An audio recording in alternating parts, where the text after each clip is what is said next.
Hey y'all, Bobby Lovell again here today. Time for another one of those Sunday Fun Day stories. Hope everybody's had a good week. As I was thinking about what I was going to talk about for this story, early in the week, I was driving around Lubbock and I saw a Lubbock driving school car for driver's education driving through one of the parking lots, and it really brought this story back to my memory. And then later that day, I saw where Evelyn Fox had posted on Gary Fox, Coach Fox's Facebook page, that he was in the hospital with COVID. And that's kind of what the story's about. But first off, Coach Fox, our prayers are going out to you. We love you. Evelyn, if you happen to watch this video, share it with him, because hopefully he'll get a chuckle out of it. And hopefully you get to go home pretty quick, so y'all keep us posted. And stay tuned towards the end of this story. I'm going to share something else that I want everybody else to do too. But anyway, back to the story. So Coach Fox was our driver's education teacher. And there in Baird at the time, we'd have our classroom, and then we actually went out to a simulator. They would drag this trailer house in, park it in the back of the high school, and we had this simulator where we could go out, and it was just a trailer house, center aisle, couple of consoles on each side of the aisle with a steering wheel and a gear shift, gas pedal, brake pedal, even had a clutch that you could pull down. And so I'd pull the clutch down and do 3 on the tree quite often.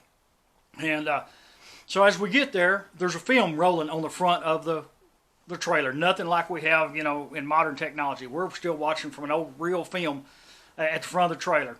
And when we hit the end of this maybe 10-minute segment of driving down the road and into a parking lot, Coach Fox hollers, "Lovell," he said, "you did pretty good on that one. Out of a possible 23 mistakes, you had 36. Of course, Coach Fox knew, as I've already told you, I've been driving a tractor and bought my first pickup from my oldest brother when I was going into the 8th grade. So I'd been driving for a long time, and Coach Fox's son Wayne and I were good friends. And so he knew I was just kind of goofing off, because I was having fun with that.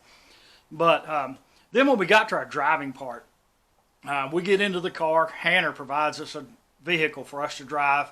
And one particular gentleman that rode with us every time that I seemed to have my driving with Coach Fox, we never could figure out how. And I'm not going to call him by name, because probably a lot of you guys know him. And if you rode with us, you're going to get a chuckle, because you'll probably remember this. But as he was driving, every time he would drive, we're trained to have your hands on the 10 and the 2 on the steering wheel so that you can control the steering wheel. So he's driving like this, but every time he hit the brakes, he honked the horn. We still never could figure out how in the world. His hands never left, but he hit the brakes and he honked the horn. We always got a chuckle out of that when we were riding in the back seat and Coach Fox up front. So, hey, you guys remember, y'all be sweet, I'll be pretty, and like I told you, a message at the end. We're all going through a lot of tough times right now, and so just like I said, Coach Fox, we're praying for you. If you have a special need or a special prayer request, make it in the comments on this video, and I personally will definitely pray for you every day this next week. Maybe if you don't have a prayer request, or if you have a prayer request, but you two are willing to pray, just put a little comment in there, "I will pray." And you can choose to pray for one of the prayer requests, or if you're a prayer warrior and you want to pray for every prayer request that comes across in the comments, let's do so, because I know we're all going through some tough times. And man, I love you. God bless, and I will be praying for you if you put a comment in there. See y'all.